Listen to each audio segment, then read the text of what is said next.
Oh man, thank you, Scott, for those announcements. I want his shoes. Thou shalt not covet, thou shalt not covet. Those cool Jordan shoes. Well, listen, hey, how many people are fired up and excited about a fall season? Yeah, I know. It's hard to get excited about this fall. It just feels different. It feels strange. Listen, I want to start with the proclamation. I just think we need to hear the words of Jesus kind of spoken out over us. And so before I even begin my sermon today, I want to give you just something Jesus once said in John chapter 16, verse 33. And here's what he declared over his people then, and this is where God's declaring this over us today. In this world you will have, in this world you will have, I know, we don't like saying that. We don't like believing that. Come on, Jesus, give us something better. It's Sunday, come on. In this world you will have trouble, but take heart. I have overcome the world. That's a good word, right? That's a good word, but sometimes this is where we get messed up, is the fact that we are going to face some trouble. We don't want trouble. We don't like trouble, but he calls us to do something. And what does he say to do? Take heart. Come on, take heart. Do you know when you take that word in the original language, the word heart, it also gives us a definition of courageousness. You know what he's also telling us to do at this hour? Not just take heart, but take courage. And this is what I want us to kind of begin to get our mindset right, because we generally think of courage as an emotion or an attribute that either you have it or you don't. Yeah, but that's not true. What he shows us right here, he commands us to take heart. He commands us to take courage. And he's the one that wants to give it to us. Do you see this? I want to give this to you, but you got to come take it. And when we begin to understand it like this, taking something is an action. I want you to catch your heart there today. It's a choice. Because see, losing, on the other hand, happens when you're not paying attention. And I'm just here to tell you right now, the truth is, your heart will get lost if you don't direct it. And in this call to action, he's calling us to have a heart and to take heart, to take heart, to take courage, to take courage. Come on. Let me illustrate it like this. Any boxing fans out there today? Listen, let's just go ahead and say this. Come on. Good morning, everybody. Good morning, Mount Ararat. Good morning, Stafford campus. Good morning, Pastor Andrew. Come on, Pastor Caleb down there at Fredericksburg. I hope we're filling the room down there. Listen, in this place, if you're at home right now, we love you too. Thank you, online family. We know this is an uncertain season, and so we want you to engage. Even if you're at home, even if you're at Fredericksburg, even if you're here, come on, let's be present today together. Come on. Now, let me share this illustration with you. If you know anything about boxing, there was a guy named Jack Dempsey. Now, this dates way, way back, but it's historical, and if you're a boxing fan, you know about Jack Dempsey. For 7 years, he was the heavyweight champion. Come on, doesn't even look kind of strong and encouraging right there. Look, listen, he could pummel people. He was the heavyweight champion for 7 years, but do you know who knocked him off the top? Do you remember this guy's name? Most people don't remember him, but his name is Gene Tunney.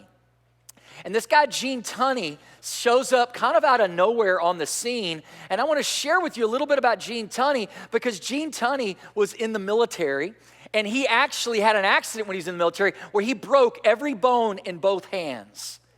But yet at an early age, he had committed to wanting to be a boxer, that when he got discharged, the doctors, his trainer said, there's no way you're going to be able to fight anymore. Not with these accidents, not with what's happened to your hands. And so Gene Tunney had a decision to be made. What do I do? What do I do with what I am facing, right? He says, I'm still committed to the goal. I still want to be a fighter. And so what that did is he ended up getting back to training, but he had to train in a totally different way. He had to work on speed. He had to work on agility. He had to work on moving around in the ring. And he had to use some parts of his hands that he's never had to use before. But what he did is he prepared himself, and he got that match with Jack Dempsey nonetheless. And guess what? he ends up defeating Jack Dempsey, where nobody saw that coming. Jack Dempsey was so upset that he demanded a rematch. And guess what Tunney did the second time? He beat him again. Come on, y'all know what his nickname was? He was the Marine Fighter. I thought that'd get at least one hoorah. Come on. He was the Marine Fighter. And here's what fight experts had said. If that accident, if that setback didn't happen to Gene Tunney, he would have never retrained in a new way, and he would have never made that kind of a comeback. Are y'all with me today? That setback led him to have a comeback. That's where we're going to be today. Now, again, good morning, church. I hope y'all ready to be active up in this house today. Listen, I know there's fewer of us going to be physically gathered. There's more at home. Come on, don't go to sleep on that couch today. You got to be leaning in today. I need your participation today. You hear that, Lexi and Eli? Come on, Lexi. You're going to college this next week, and this is my last time to be preaching to you live for a while, so you better listen in. Sydney, you got that right there? Y'all, I mean, I love my families here. Do y'all know that yesterday Pam and I celebrated 28 years of marriage? You know what that means? That's a good woman right there. That's what that means. That's what that means. Listen, today though, we are going to be in a series titled The Comeback. And so I hope you have a Bible. We're going to be in Acts chapter 21 and chapter 22. And as we lean in there, I want to just challenge you here because as I thought about our realities right now, I asked you a moment ago, are you excited about the fall? And some of y'all gave me like, the fall's coming. And I understand why. Listen, I kind of tongue-in-cheek that thing, because here's why. Because this has been such a weird year. There's nothing normal about 2020. And because the whole year's been weird, guess what the fall's going to be? Weird. I mean, this is the time right now where it's usually back to school shopping, right? And it's just not happening like that this year.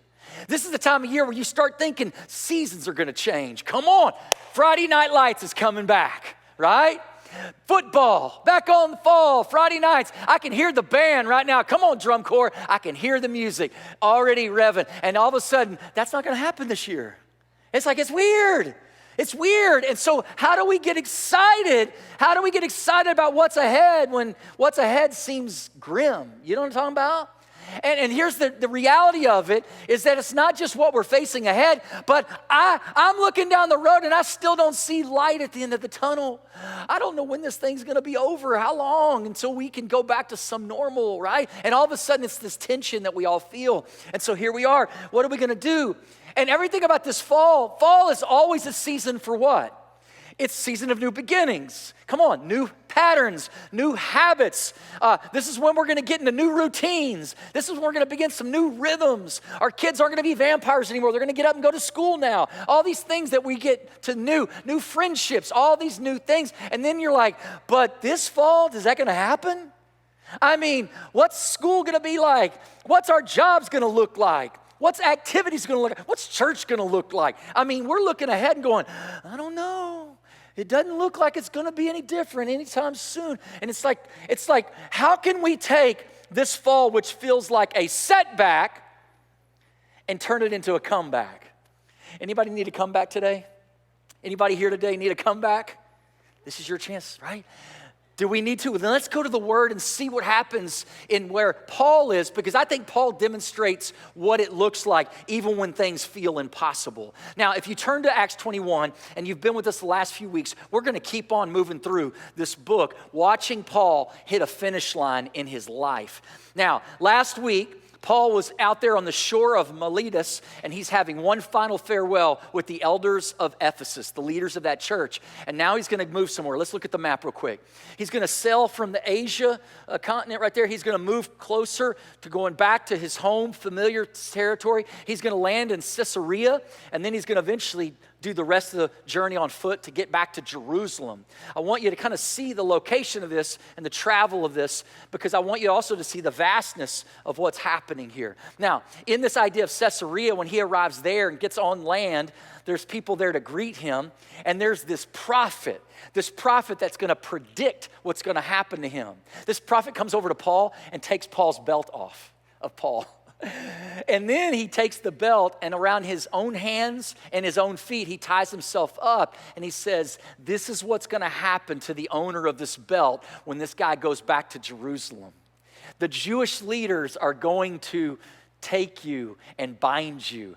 This is what I'm predicting that's about to happen in the future. Are y'all with me yet? So then Paul, he gives us his response to that. Look at this. In chapter 21, and let's just begin right here in this part, verse 12. It says, when Paul heard this, he says, we the people there pleaded with Paul to not go. They're pleading with him, Paul, don't go. It's going to be bad for you in Jerusalem. Don't go. Then Paul answered, why are you weeping?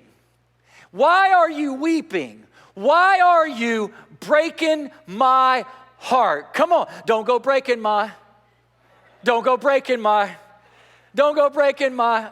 know that song? He says, why are you weeping? Why are you breaking my heart? I am ready not only to be bound, but also to die in Jerusalem for the name of the Lord Jesus. That's who I'm living for. And when he would not be dissuaded, we just gave up and said, all right, the Lord's will be done. The Lord's will be done. Come on, doesn't that sound familiar? Remember Jesus in the garden? Come on, not my will, Father, but your will be done. Isn't this always supposed to be the posture of the church? Isn't this always supposed to be the answer of the Christian? God, not my will, but your will be done. And we're seeing this in Paul. We're seeing this in the people. Today I want to talk to you about 3 setbacks. And as I talk to you about these 3 setbacks, just maybe somebody out there watching today can relate to at least one of these setbacks.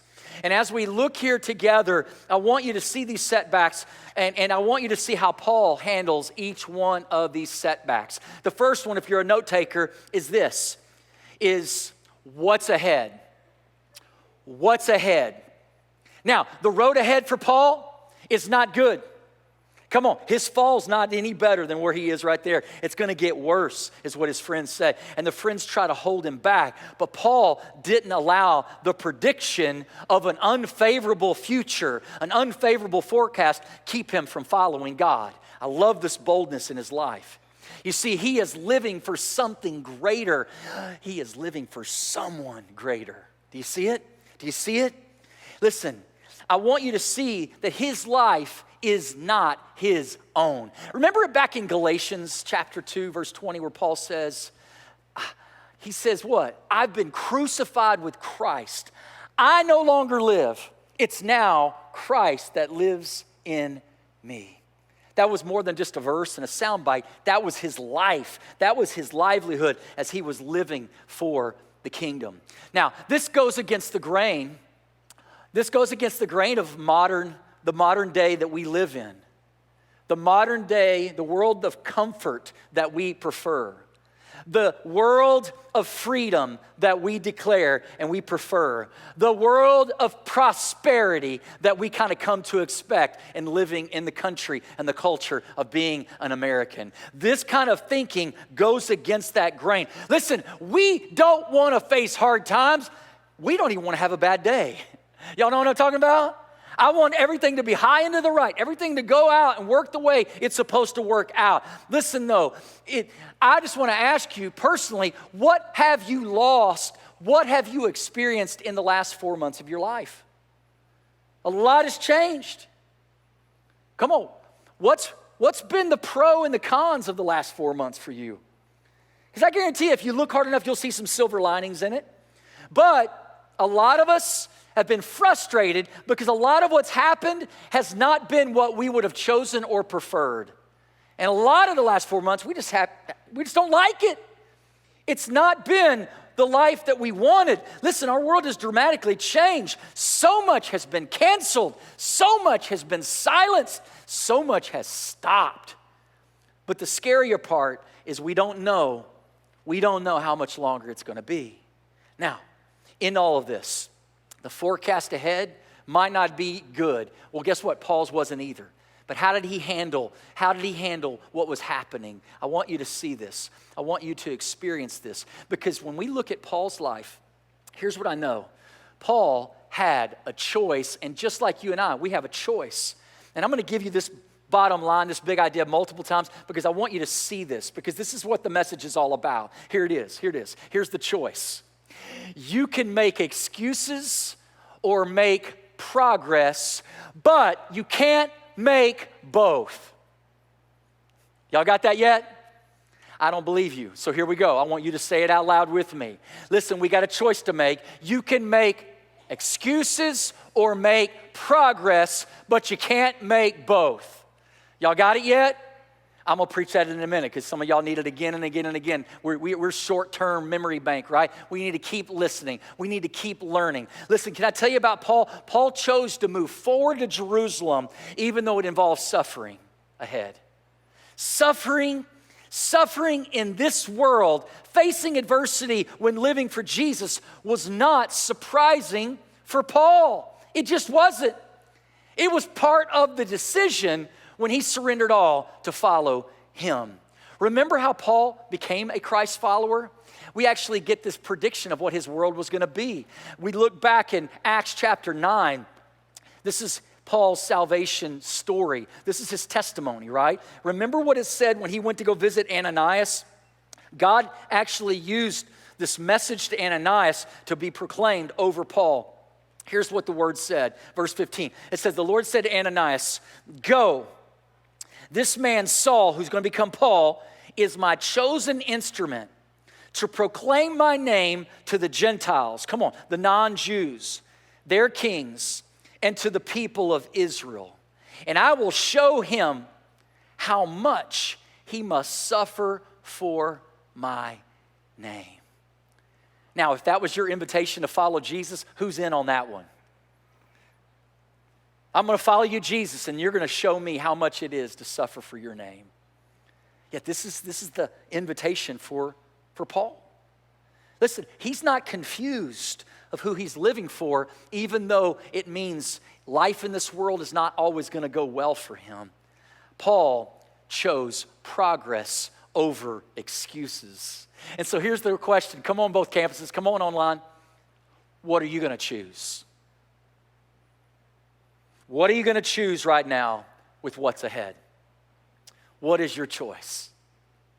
Now, if you're a note taker, let's write down the second one. His second setback is what's being said. So it's not just what's ahead, now it's what's being said. Now, Paul ends up going to Jerusalem, and when he first arrives in Jerusalem, the Bible tells us it actually starts off pretty good. He meets a core group of people that are believers as well, and he gets with them. He even gets to the pastor of that church, who happens to be named James, the half-brother of Jesus, right? And they're all celebrating. Paul, tell us about the mission. Paul tells them about how he's preaching this message of Jesus to the non-Jewish world, and he shares how all these Gentiles are now turning their hearts and lives to Jesus Christ.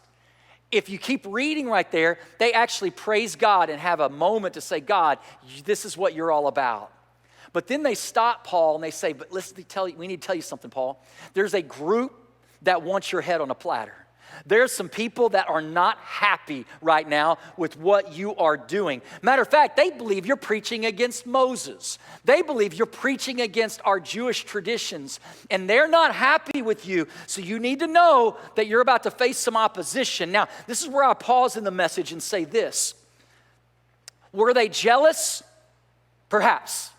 Did they feel threatened by Paul? Perhaps. We don't know exactly all that's kind of leaning into this conflict, but I will say this for you and for me, maybe the application is this, is if you're going to step up and be a leader at any level, I don't care if it's a leader within a relationship, leader as a parent, leader of a company, leader of an organization, leader of a team. Listen, when you choose to be in the role of leaders, the hardest thing, one of the hardest parts of being a leader is to sit in a seat where you're going to be misunderstood.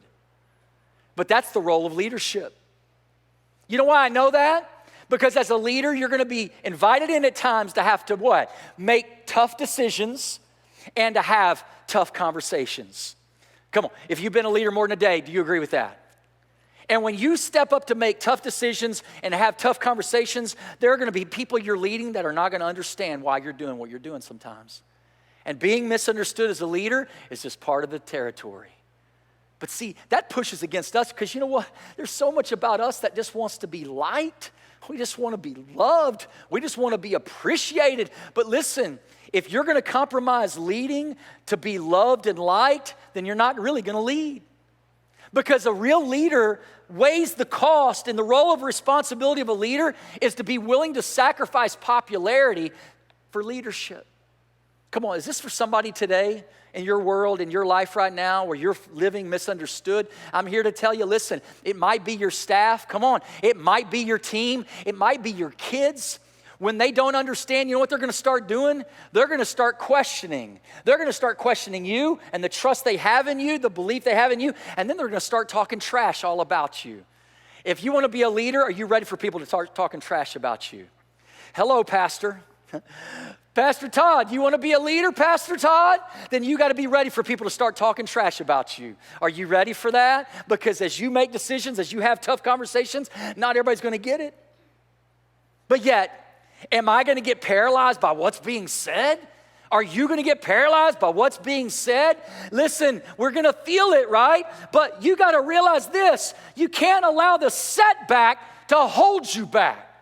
You can't let the setback hold you back. And you and I can spend a lot of energy trying to justify ourselves and trying to protect our own reputations. We can try to defend ourselves, and while we're doing it, we could lose the momentum that we're supposed to have in moving forward. So, with that being said, both campuses, at home, read out this again. You got a choice to make. What's the choice? I can make an excuse or I can make progress, but you can't make both. And I wonder how many of you right now are all stuck because you're worried about what people are saying instead of doing what God's already called you to do. Come on, is this preaching to somebody today? You see, when we look and we listen, it's like this is where we get messed up because we always want things to end well. We want things to go well. And I will say, if you're a Christian, things will end well, right? We already got the last chapter. It works out. We win in the end, right? It's just we're in the messy middle. Does that make sense? And so in this, let's just keep reading because now as Paul knows he's going to have enemies, let's see how that continues. So look here in chapter 21, verse 27. It says, when 7 days were over, nearly over, some of the Jews from the province of Asia saw Paul at the temple, and they stirred up the whole crowd, and they seized him and shouting at him. Look at verse 30. It says the whole city was aroused in this kind of frenzy, this riot kind of thing, right? And then all of a sudden, the people came running from all directions, seizing Paul and dragging him from the temple. Immediately, the gates were shut, and while they were trying to kill him, news had reached the commander of the Roman troops that the whole city of Jerusalem was in an uproar. And he took some officers and soldiers and he ran down to the crowd. And when the rioters saw the commander and his soldiers, they stopped beating Paul. Now, this is kind of a cool part in the Bible that maybe you would have just skipped over and missed, but I think it's a pretty cool part of the story. Who does God send to rescue Paul to save him in that day? The Romans. The Roman soldiers. Now, if you know anything about the story, the Romans are what? His enemy. They're oppressors. But God can sometimes use the oppressors to come in and save the day for you. Listen, God is the one that's sovereign and large and in charge. Can I just get a witness? And sometimes we miss that God can use even the unfavorable things against us, but yet to come in and maybe rescue and save us in moments of our need. The Romans, the commander, the soldiers step up to save the day and to keep Paul alive another day. Now, looking at that, this is where it gets more interesting because the crowd gets louder. The crowd gets more violent. The crowd wants to take Paul out. And then it says this, that when Paul finally reached the steps, because they're going to take him to the Roman jail, the violence of the mob was so great that Paul had to be carried by the soldiers. The crowd continued to shout, and guess what they shouted? Come on, get rid of him, get rid of him, get rid of him. Come on, don't you want to hear this on a Monday morning at work about you? Get rid of him, get rid of her. They can't do it anymore. This is what Paul's up against, right? And I want us to feel this because it's what's ahead, it's what's being said, but he's got a choice to make. Do I make an excuse or do I make progress? Come on. Here we go. Number 3, write this thought down. When the road you're traveling looks dead. Now, come on, I had to try hard here.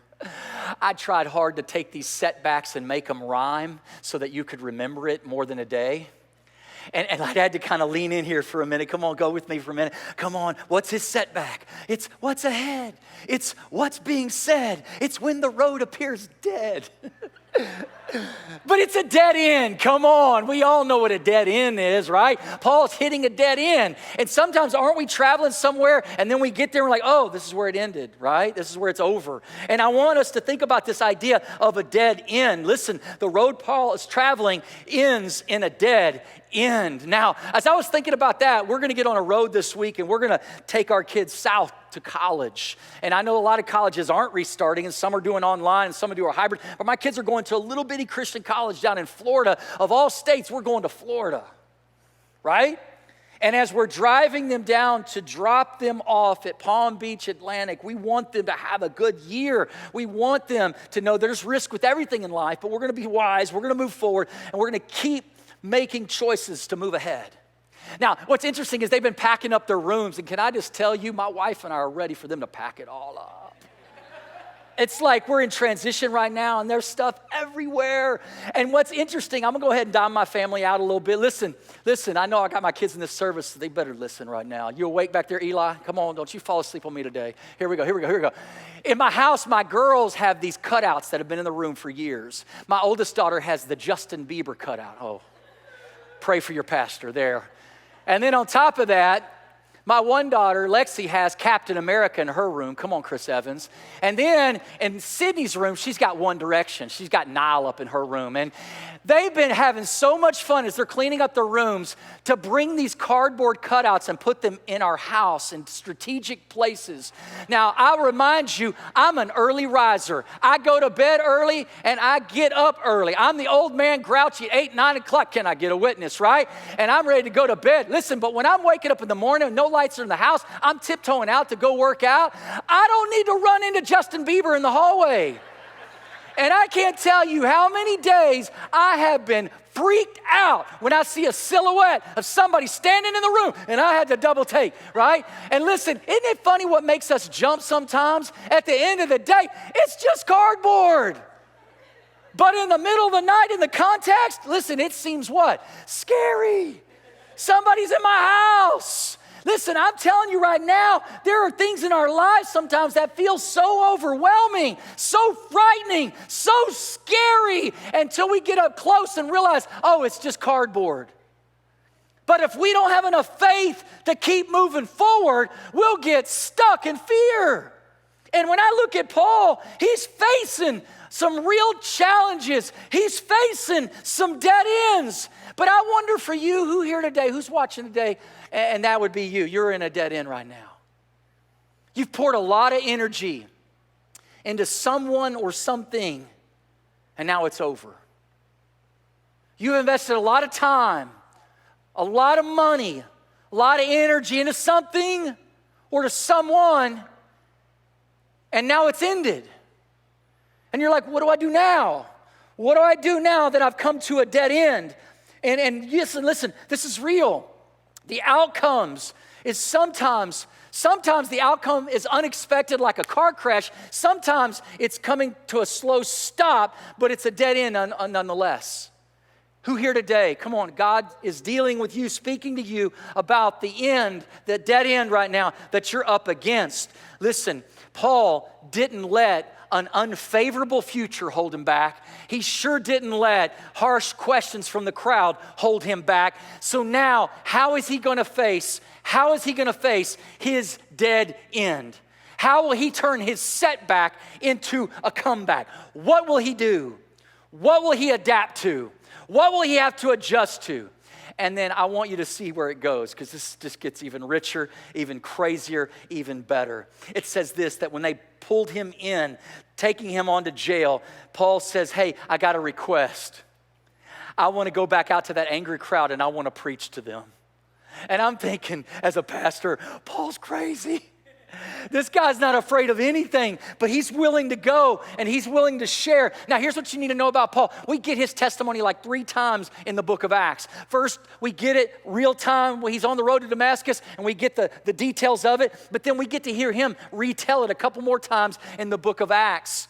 This is one of those times where he's going to get up and he's going to look at the crowd and he's going to adapt his message to who he's actually talking to.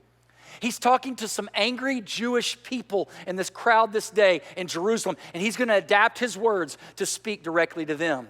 Later, you're going to find him in front of King Agrippa, and he's going to adapt his message to King Agrippa and everybody that's listening there. But today, I want you to look at this one. I want you to hear, so much so, I'm going to stop preaching, and we're just going to read the Word of God. And I want you to hear what Paul says about when he came to trust and to believe and how he got saved by the power and the work of Jesus Christ alone. Look at this, chapter 22, verse 3. Paul said, I am a Jew, born in Tarsus of Cilicia, brought up in this city. I even studied under the famous Gamaliel, and I was thoroughly trained in the law of our ancestors. Come on, he's trying to make this we. He wants to be relatable to them. He says, I was just as zealous for God as any of you are today. Matter of fact, I persecuted the followers of this way, and I followed them all the way to their death, arresting both men and women and throwing them into prison. As a high priest, and all the council themselves can testify, I even obtained letters to them and to their associates into Damascus when we went there to bring these people as prisoners to Jerusalem to be punished. But on that way, about noon, I came near Damascus, and there was this suddenly, this bright light from heaven that flashed all around me. I fell to the ground and I heard a voice cry out to me, Saul, Saul, why do you persecute me? Who are you, Lord? I asked. He says, I am Jesus of Nazareth, whom you are persecuting. He replied. My companions, they saw the light, but they didn't understand the voice of him who was speaking to me. What shall I do, Lord? I asked. Get up, the Lord said, and go into Damascus, and there you'll be told all that you've been assigned to do. My companions had to lead me by hand into Damascus because the brilliance of that light had blinded me. While there, I met a man named Ananias who came to see me, and he was a devout observer of the law, highly respected by all the Jews living there. He stood beside me. He said to me, hey, brother Saul, receive your sight. And at that moment, I was able to see him. And then he said, the God of our ancestor has chosen you to know his will and to see the righteous one and to hear the words from his mouth. You will be witnesses to all people of what you have seen and heard.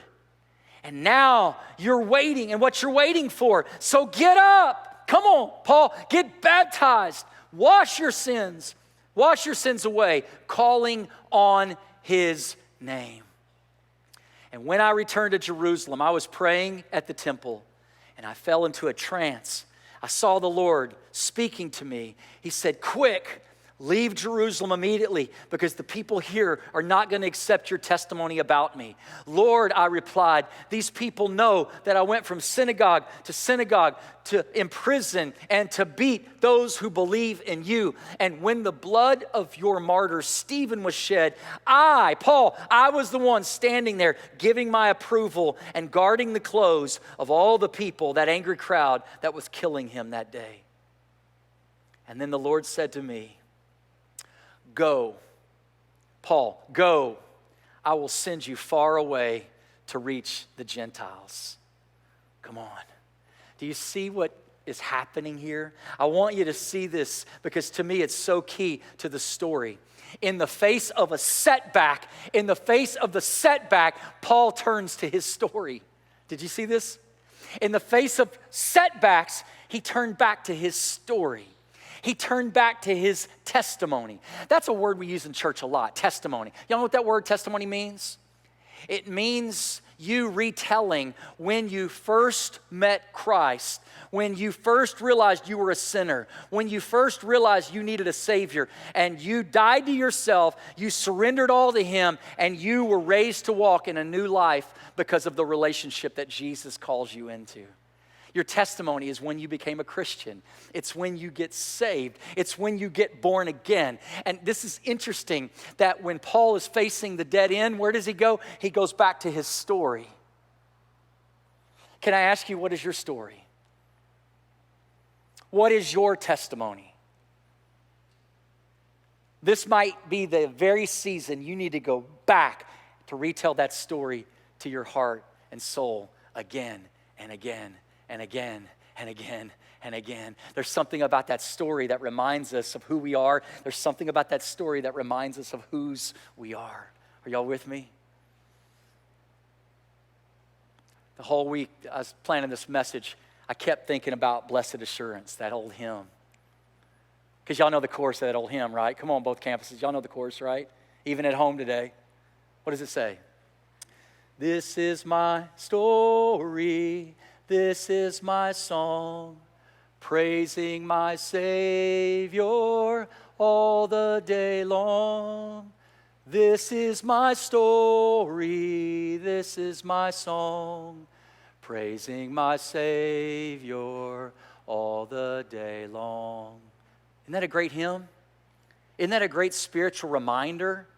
Do you know that when we go back and tell our stories, you know what we're re-preaching to our own souls? About our conversion and about our calling. This idea of your conversion is how you became a Christ follower. This idea of calling is that your life is not your life anymore. Listen, we can get stuck in our current situation. We can get stuck in being frustrated and being disappointed and being discouraged. But I'm here to tell you, we got a choice to make, and you can make excuses or you can make progress. And I'm here to tell you, you need to go today and you need to retell your story. And as you tell it to yourself again, maybe you can tell it to someone else again. There's something about your conversion and your calling. Come on, you want to get literal here? Simon Sinek, the leader, he says, when you know your why, you can face any what and how. When you know why you're who you are, you know why Jesus saved, you know why he did this in your life so that you're now on a mission. Listen, when you know your why, you can face any what and any how in this world. But it comes back to your story. It comes back to who you are in Christ. Listen, when Paul gets done that day sharing his testimony, I'm wondering, how's the crowd going to respond to that? Well, look at this. Here's how they responded. The crowd listened to Paul until he got to that part of being called to serve the Gentiles. And here's what they said. Rid the earth of him. He is not fit to live. Come on. Let him die. Right? But what I see here and what I love here about the Apostle Paul is that Paul would rather give up his life than to surrender this call to reach one more. He would rather surrender his life than stop making a difference for the kingdom of God. I want you to see this, church. People warned him. They tried to hold him back to not go to Jerusalem and see what looked like the end of the road. God shows that he had other plans. Paul meets people that he would have never met if he didn't get thrown in that Roman prison. He gets to have conversations with people he would have never had access to if that hard thing didn't happen to his life. Listen, sometimes what you're pushing against might be there on purpose. And Paul shows us what faith looks like under fire. And so one last time, I got to give you the one thought of this sermon so that you can take it home with you this week. Here it is. Come on, let's say it again. Let's say it again. Let's show it again. You can make what? Come on, put that up there. You can make excuses or you can make progress, but you can't make both. So what are you facing? You see, when I look at this tension, I wonder what conversation God wants to have with you and me today. Paul gets thrown into prison. And you know what happens? He gets to face conversation with the Roman commander. He gets time with the Jewish leaders. He gets time with the high priest. He gets time with the Pharisees. He gets time with the Sadducees, all while he's sitting in a prison cell. And what he shows us is this: Paul doesn't let his dead end get the final word. There's something greater. There's someone greater. I'm going to ask our worship team to come out, and even as they come out, again, as we kind of bring some conclusion to this, I want to show you one more thing in Scripture that I think is just so rich, and God included it here for us. But I wanted you to get personal about this for you real quick. So here we are. Wherever you're watching, whether you're in Virginia or in somewhere else in the United States, or maybe in a whole other time zone in another part of the world, or maybe you're at Fredericksburg today, or maybe you're right here with me in the Stafford campus today. I want to ask you again, what are you facing? Come on, what is the weight that this last 4 months has brought to your life, to your home, to your marriage, to your family? What is it? What is it? Listen, I know we're up against some impossible things that we have no control over. I get that. But what is it? Can we just recognize what's the weight? Why is it feeling the way it's feeling right now? I wonder right now at work, is there a big project that you're having to work on during this crazy season? Or maybe you didn't get the contract and y'all are freaking out going, what's going to happen next? We got to get some proposals written or we're going to lose. Or maybe it's right now you learning this new life of working remotely. And you're leading team to work remotely. And there's some good with that and there's some downside with that. And that's causing a lot of pressure right now. I think about the 2-income families right now that are looking at a fall season going, how am I going to care for my kids this fall? It's real. How are we going to deal with this? This is the heaviness of this season. Right now, maybe it's facing the bully in the neighborhood. Maybe it's facing the tension and the words and the backbiting online on social media. What are you coming up against right now that's feeling heavy and weighted? Because you know what Jesus says? He says, in this world you will have trouble. But take heart. Take courage. Listen, he wants to give us some courage today, but you got to have the action enough to take it. You got to receive what he's wanting to give to your life, to give you what you need to get through so that you can get through whatever's ahead. You can get through whatever's being said. You can get through when that road appears dead. You can go. You can keep making progress. But it comes back to what? To taking the courage, to taking the heart that God wants to give to you and to me today. Listen, check this out. This is what's so cool. Paul does get thrown in jail. He has to face all his adversaries. And then, look at this. This is so neat. And Acts chapter 23, verse 11, it says, the following night, the Lord stood near Paul. Listen, I don't know about you, but when I'm in the worst place in the dungeon, I want God showing up. The Lord stood near Paul in his trial, and here's what he said to him. Take courage. As I've testified, as you, Paul, have testified about me in Jerusalem, so you must also testify in Rome. This is good news because this means Paul's not dying on that day. He's going to live another day because God's going to get him now thousands of miles to Rome. There's something in this message of taking courage. Listen, can I just tell you it this way?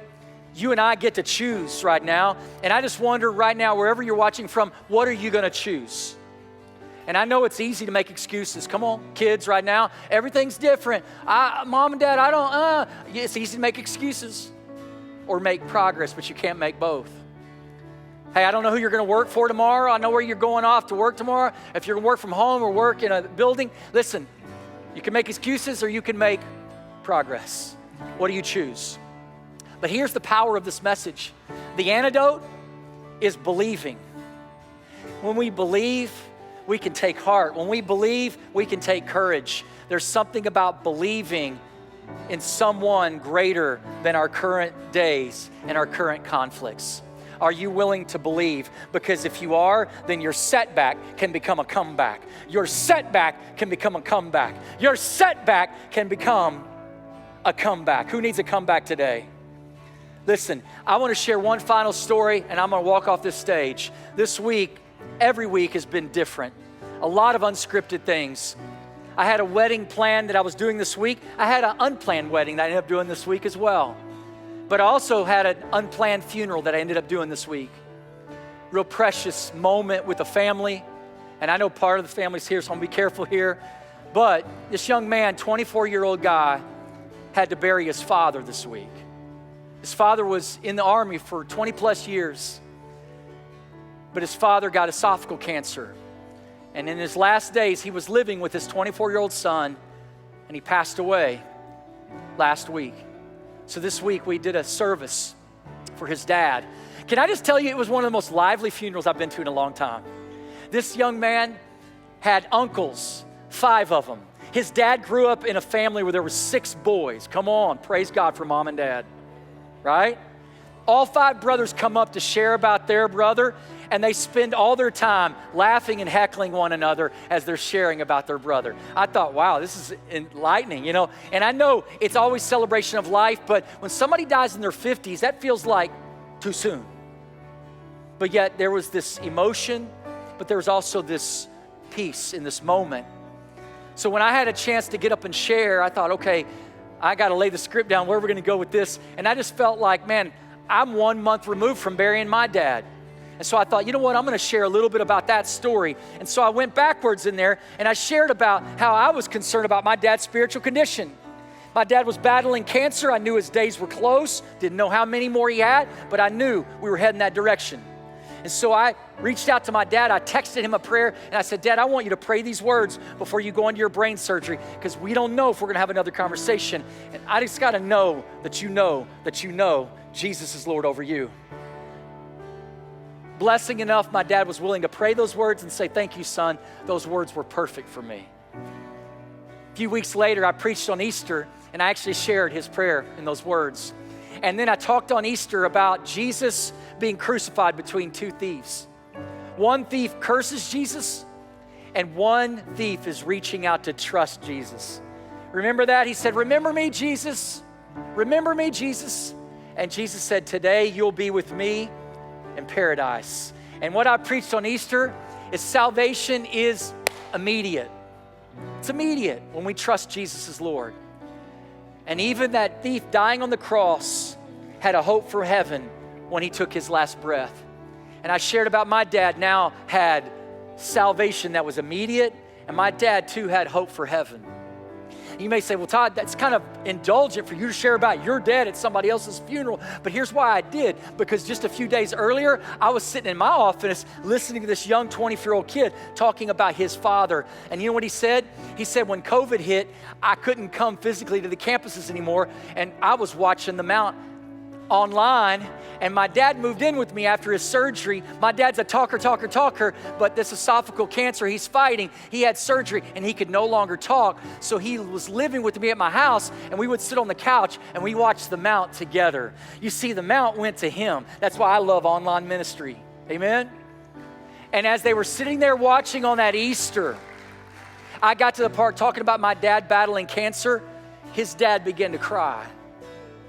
When we got to the part talking about how salvation is immediate and how you can have a hope for heaven, the tears really began to flow.